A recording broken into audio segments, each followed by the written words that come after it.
Bon, un petit historique de cette équipe de... Vous y êtes depuis quand de cette équipe de nationale? Moi, ça va faire 5 ans là du coup que je suis là.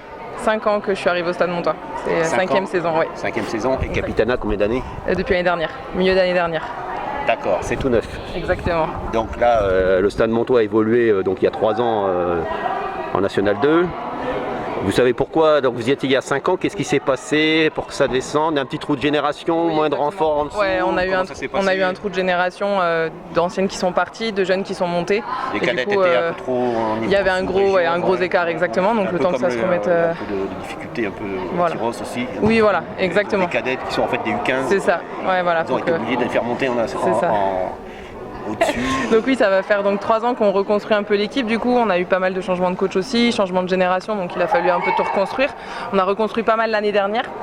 Et cette année, du coup, il y a eu encore aussi pas mal de changements avec des retours d'anciennes, des arrivées aussi, et toujours des jeunes qui sont là avec un effectif. On est 35, donc c'est plutôt pas mal sur les 2 collectifs, avec la 2 qui est montée aussi en région. Donc c'est vraiment intéressant cette année, du coup, de pouvoir justement évoluer les 2 collectifs à plus haut niveau et d'essayer de perdurer ça pour après pouvoir justement que la jeune génération puisse récupérer un niveau assez intéressant. Donc voilà, donc cette année on reconstruit encore avec un nouveau coach, des nouvelles joueuses aussi, donc on essaie de reconstruire un peu tout ça. Donc là, l'objectif, c'est pas de remonter en National 2, c'est plutôt de stabiliser les effectifs de National 3. C'est quand même intéressant, la National 3? Oui, c'est intéressant. Je pense qu'on espérera monter dans quelques années, je pense assez rapidement. L'année dernière, on a déjà essayé de se maintenir. Donc cette année, on s'était dit, on essaie de viser la poule haute. L'année dernière, on était en poule basse, donc on va essayer de garder cet objectif jusqu'à décembre, là, d'essayer de gagner encore des matchs pour pouvoir justement essayer de pouvoir monter en poule haute et après voir justement ce que ça donne, se confronter aussi aux autres poules et voir un peu parce que le niveau qu'on a aussi dans les autres départements au match.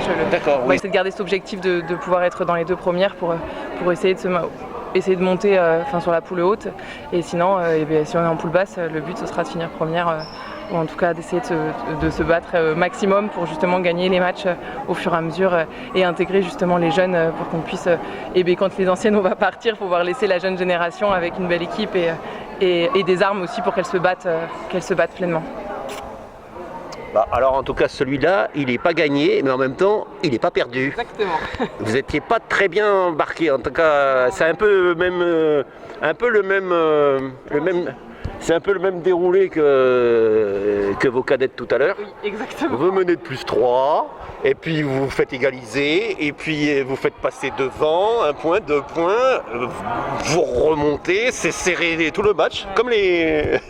Comme vos cadettes. C'est ça, et à la fin, ça se joue +1, +2, -1. Donc, et là, finalement, vous allez au partage des points. J'apprends. Il y a des matchs nuls, il n'y a pas de prolongation en handball. On apprend. J'avais oublié, comme quoi il fallait revenir au handball, voir comment ça se passe. C'est ça. Donc partage des points, donc 1 point donc 2 points chacun, en gros, voilà, au lieu de 3, au lieu de 1 match perdu. L'objectif, c'est déjà pas le perdre. Bon, après, ça aurait été mieux de le gagner. Après, on s'était déjà battu à l'aller, on gagne que d'un but là-bas. C'est dommage à domicile de ne pas réussir à justement gagner ce match, mais je pense qu'on a tellement couru après le score tout le match que voilà, c'est dommage. C'est frustrant, mais en même temps, on s'est pas perdu, donc c'est déjà, on n'a pas complètement échoué dans l'objectif, mais bon, c'est dommage. Voilà.